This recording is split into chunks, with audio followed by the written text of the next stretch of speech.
Sean and I are starting a celebrity life abroad with his $3 million. I can't survive if we stay together and divorce. Want to know our address? Lick my shoes first. What? What are you talking about? What do you mean? I couldn't make heads or tails of what Sissy, my mother-in-law, was saying. There was no sign of her preparing for a life abroad or saving money. So, as I was saying, Sean got his hands on $3 million. We're set for a lavish life overseas, just the two of us. Why would my husband Sean go abroad? And what's this about $3 million? Why are you so curious? Well, if you're that desperate to know, maybe if you lick my shoes and beg, I might tell you. What kind of thing is that to say? Where's Sean? We're living the high life with Sean's $3 million. You're no longer needed. I was stunned by Sissy's words. How could Shauna suddenly acquire $3 million and live luxuriously abroad? And Sissy talks about it so frivolously, as if I were an outsider. My heart was filled with anger and anxiety, but I needed to stay calm and understand the situation. How on earth did Sean come into such a fortune? Could that $3 million possibly be? I'm Mariah. I work as a manager at a major IT company. I met Sean in the same department and was drawn to his bright personality, leading to our marriage. In the beginning, Sean's parents warmly welcomed me. Our daughter Rothy is now 14. I grew up in poverty with parents who were a bad influence. Having faced tough times, I'm committed to raising Rothy with deep love, balancing work and home life. But then, Sean was assigned to a project in a remote area and had to go there alone. I'm worried about living with Rothy without you. It's tough managing work, household, and Rothy. I've got an idea. Let's have Mom come over to help with chores and childcare. That might be a relief. That's how I agreed to live with Sissy. Mom, when will Dad come back? Rothy asked. He'll be in the countryside for a while. But don't worry, Grandma is coming to stay with us. And so Sissy moved into our house. Little did I know that this decision would become my biggest regret. You're working late again today. This is why women who don't care about their families are... As soon as I returned home from work, Sissy's words hit me like a dagger. Sissy, I have a job too, and I'm taking care of Rothy. I retorted, but Sissy was unconvinced. In my younger days, family was everything. The thought of working outside was unimaginable. Then, on a day Rothy brought home good grades, Sissy said, It would have been impossible with just you. It's all thanks to me. What's your purpose even? Aren't you unnecessary? Despite me teaching Rothy most of her language and math, and Sissy only helping with home economics homework, when I slightly messed up the seasoning in a dish, Sissy criticized. Your homemaking skills, especially cooking, need work. How did you and Sean manage before? Sissy, I'm doing my best, and everyone has their own way of managing household chores. My frustration reached its peak. Make sure you educate her properly. Sissy even started complaining to Sean. Mom, Mariah is working too. Try to understand a bit. Sean said, trying to reason with her, but it wasn't enough for me. Living together, my relationship with Sissy steadily deteriorated. With Sean far away, I felt increasingly isolated. One day, I called Sean for advice. Hello? Is now a good time? Yeah, it's fine. What's up? It's late. I've been getting criticized by Sissy about the housework, and it's starting to stress me out. Sorry, Mom's always been a bit harsh, but she might have a point. Don't worry too much, just go at your own pace. Taking some comfort in Sean's words, I resolved to persevere in my daily life. I spent my days longing for Sean's return. As Sean's absence stretched on due to a solo assignment, I continued to live my everyday life with Sissy. However, during Sean's absence, the pressure of Sissy's words intensified, and I grew increasingly exhausted from the stress. Sissy criticized everything I did, from morning till night, finding fault in all I undertook. When I made Sean's favorite mixed rice, she coldly remarked, "This is terrible. Who'd eat this?" And if I took even a short break, A woman who can't handle her housework has no right to rest, she would snap. I never had much confidence in household chores. Sean used to laugh off my shortcomings, but in front of Sissy, they were inexcusable. I think Sissy's harassment stems from her excessive love for Sean. She seems unable to accept that Sean has left her for marriage. It's a stark reminder not to become such an overbearing parent. One day, after some shopping at the local mall for relaxation, Sissy found out. As I arrived home, she was waiting furious. Unbelievable! Going out to play when Sean's not home. What about the housework? I thought I needed a break. A break? In this situation? With your uselessness, I'm struggling here. Afterward, I found myself waiting for a call from Sean. I believed hearing his voice would bring me some relief, but what he said was unexpected. Things aren't going well with the projects here, and I've gotten into gambling and debt. What? Gambling and debt? How bad is it? What about our life? Rothy's future? I'm sorry, I'm really sorry. I'll figure it out, just trust me. How exactly will you fix it? How much debt? I'm working on a solution. Despite thinking of Sean as someone far removed from gambling, always sincere and dependable.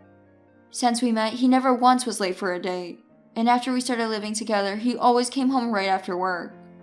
Whenever I cooked or did laundry, he never failed to express his gratitude. I married him because of his sincerity and earnestness. But during Sean's absence, no matter how hard I tried, Sissy's criticisms never ceased. To think someone useless like you married Sean, I can't believe it. Despair swirled in my heart. Ever since Sean started his solo assignment, I endured Sissy's harsh daily criticisms. And Sean's recent confession only deepened the despair in my heart. His gambling debt problem. And then Sissy's relentless condemnations following it. Unable to endure any longer, I left the house in the middle of the night and sat on a bench in a nearby park crying. One day, Sissy discovered my secret.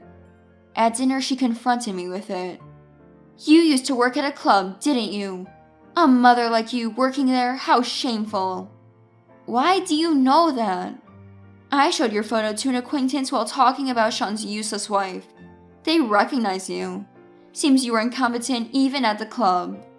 In the past, fed up with a mother who hardly worked and just played with men, I left home and lived alone. I was struggling financially and worked at a club. It was my past before marrying Sean. A secret even Sean didn't know. I was at a loss for words. I had never imagined Sissy finding out about my past work. And using that past as a weapon, she attacked me further. I can't accept a woman like you as my granddaughter's mother. I'll tell Sean and get you thrown out of the house. My heart sank further into despair. My marriage to Sean, all my efforts, and our future together. It all felt like it could be taken away by Sissy's single statement. Contact from Sean became even more infrequent. I feared that doubts and mistrust were growing in Sean's heart towards me. One night, I reflected on my life in my room, meeting and marrying Sean. The current situation and the endless condemnations and attacks from Sissy. I felt I couldn't take it anymore. I'm at my limit. Muttering this, I left the room and walked into the night. The night streets were as dark and lonely as the despair in my heart. Sissy's words echoed in my mind. My past, my secret, and my present, all targeted by Sissy's criticism. I sat on a bench in a park late at night, looking up at the sky. There were no stars in sight. My heart was equally shrouded in darkness. Suddenly, someone approached. Mom, you're here? Rothy sat next to me, holding my hand. Mom, don't worry about Grandma. You're working hard in an IT company. It's proof of your struggle to live. Thank you, but maybe Grandma has a point. Mom, Grandma is trapped in old values. In this era, no matter what job you've done, you should be proud of it. I'm proud that you worked at a club. Really? Yeah, because you've always worked hard for our family, no matter the difficulties. Don't be swayed by Grandma's words. Rothy's words warmed my heart and tears fell. Mom, you're working hard in IT now. That's impressive enough. No matter what Grandma says, I'm on your side. I was filled with gratitude for Rothy. Her support gave me new hope that I could overcome any difficulty. I took a deep breath in front of the pile of documents in Sean's study. Carefully reviewing each one, I began to unravel Sean's secrets. Bank statements, credit card bills, loan contracts. The details of Sean's financial transactions gradually became clear. Why did it come to this? Receipts from gambling venues kept appearing. Horse racing, pachinko, casinos. Thinking about how much money Sean had spent on these made my heart ache. Next, I turned on Sean's computer. The password was his birthday, reversed. Hale's mailbox was filled with urgent emails from financial institutions and messages from friends demanding repayment. There were also many advertisements from gambling sites. I decided to calculate the total amount Sean had gambled away. The result was a staggering $3 million, far beyond my expectation. Confronted with this sum, I momentarily panicked. But there was no time to despair. I began to plan securing funds for our living expenses. I calculated the expected amount from selling valuable household items in my savings, plus what I could save from my salary. I continued my investigation, which financial institution Sean borrowed from and how much. To get details, I contacted banks and obtained credit information in Sean's name, working tirelessly every day. A few days later, I had a plan. I devised a way to repay Sean's debts and started preparing for a life without relying on Sissy. Leveraging my IT experience, I decided to take on freelance projects. A few days later, I created a portfolio and registered on a freelance job website. Soon after, I received my first client request. This would help with our living expenses. In between work, I reviewed our household budget. I canceled unnecessary subscriptions, cut wasteful spending, and researched budget-friendly recipes. I successfully reduced our daily food expenses. Following tips from local mom friends, I tried selling at a community flea market. Selling my branded items and unused appliances, I made a decent income. Weeks later, my freelance activities were going well, and I felt the stability in my income. My bank account now had enough to cover our living expenses. When I got home, Sissy's belongings were gone. At the same moment, my phone rang. It was Sissy. "Are you home already? Did you see our stuff?" "What do you want?" "Sean and I are starting a celebrity life abroad with his $3 million. We can't live here if we divorce. Want to know our address? Lick my shoes first." I couldn't help but laugh. Actually, that $3 million is debt. Stop joking. Sean couldn't possibly have that much debt. It's hard to believe, but it's true. In Sean's study drawer, there are transaction records and contracts from banks and financial institutions, credit card bills, and his PC has urgent emails and messages about gambling. If you don't believe me, check for yourself. That's a lie. It's the result of Sean getting into gambling. Horse racing, pachinko, casinos. Adding it all up, it's $3 million. I just sent you photos on WhatsApp as proof. Take a look. I had no idea about this. He probably didn't want you to know. But the fact remains. I was thinking about how to handle this huge debt, but I guess I don't have to worry about it now, do I? Sissy stayed silent for a moment, then sighed. I had no idea. I don't know what to say. I hung up without saying anything. I resolved to start a new life. Shocked by Sean and Sissy's actions, but now I have no choice but to move forward for Rothy and myself. Later, Sean called. "I'm sorry. Really sorry."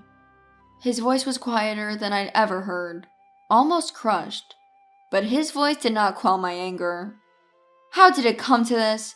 Because of you, our family is falling apart. I didn't think it would come to this, but when I decided to go abroad with Mom, I couldn't see a future with you and Rothy." I was dumbfounded by his words. Couldn't see a future? Your carelessness and lack of planning brought our family to this. I know, but it's too late now. I have a promise with Mom. A promise? At the cost of Rothy's future for your own paradise? Sean was silent for a while. Did you really love our family? I did, but now... His voice trailed off, and I heard him crying. Don't hurt us anymore. Rothy and I will live on our own. I'll forget about you. Sean didn't respond. I could only hear his crying on the other end. I gently hung up. The reason Sissy mistook assets for debt was a sudden $3 million bill that arrived at home. She mistook the bill for a lottery win. They pursued their dream of moving abroad, with Sissy bringing the idea to Sean. Sean, unaware of Sissy's misunderstanding, thought starting a new life abroad could be an escape for his debt problems, so he accepted the proposal. Mistaking a bill for a lottery win notice. I then started looking for a lawyer, harboring my anger towards Sean. I began preparations for a divorce, claiming compensation and child support. This marked the start of a new life. A life for me and Rothy, independent of Sean and Sissy. I consulted with a lawyer about the divorce settlement and child support claims. During this time, Rothy and I spent a lot of time together, and she became my strong supporter. She understood my decision and chose to stay with me. Hearing her words, I felt rewarded for the hard times I endured with Sean and Sissy, and tears welled up. Meanwhile, Sissy and Sean struggled with their life abroad. They faced continuous problems due to poor preparation and financial issues. After being robbed, they lost their funds and faced further difficulties due to the language barrier. Eventually, they were deported as illegal immigrants. I then had a discussion with Sean through the lawyer. The divorce is finalized. You'll be paying the compensation and child support in one lump sum, right? Thank you. Now I can finally start a new life. But in one lump sum? Maybe in installments. If you couldn't afford it, you shouldn't have agreed in the first place. I insist on a lump sum. Sean later took on more debt, borrowing from dubious lenders, almost like something out of an urban legend. His whereabouts afterward are uncertain, but that's not my concern. After canceling her rental and being robbed of all her savings, Sissy was forced into homelessness upon returning to the United States. Rothy and I started our new life. Life wasn't easy. But freed from Sean and Sissy, we were able to look forward to the future with optimism.